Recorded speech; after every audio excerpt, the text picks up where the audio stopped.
Hey everybody, Sean Bukowski here. Hope you're all having a great week. Wanted to talk a little bit about affordable housing. What else do we talk about here in Central Texas or in Texas in general? But I was reading a really interesting article about some things that AISD is actually planning to do.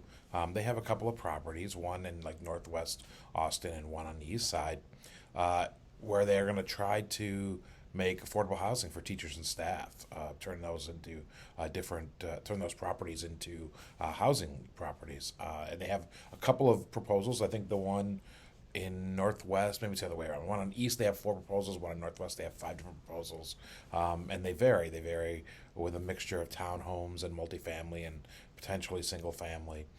But the proposals vary, and they vary with how many, and the different proposals have a different number of units that they will provide. So the low end that one of the proposals is like 30 units or something like that, single family homes, and on the upper end it could be like 200 units multifamily.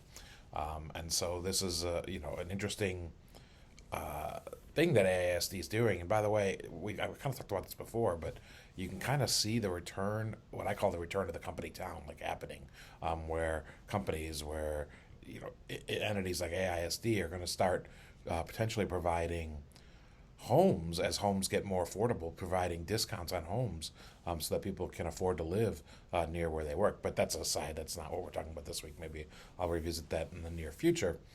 But like I said, each property has a number of different proposals. And when they went to present the proposals at the Rosewood, I think on the east side place, it might have been the other one. I could be reversing those two.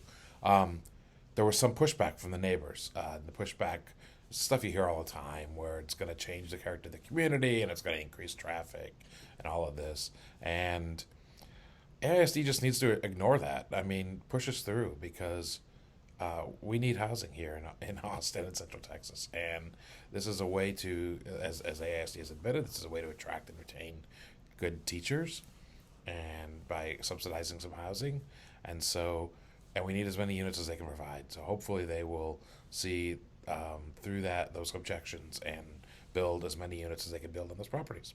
Hope you enjoy this. Please subscribe to our blog and our podcast and our weekly email. Have a great week.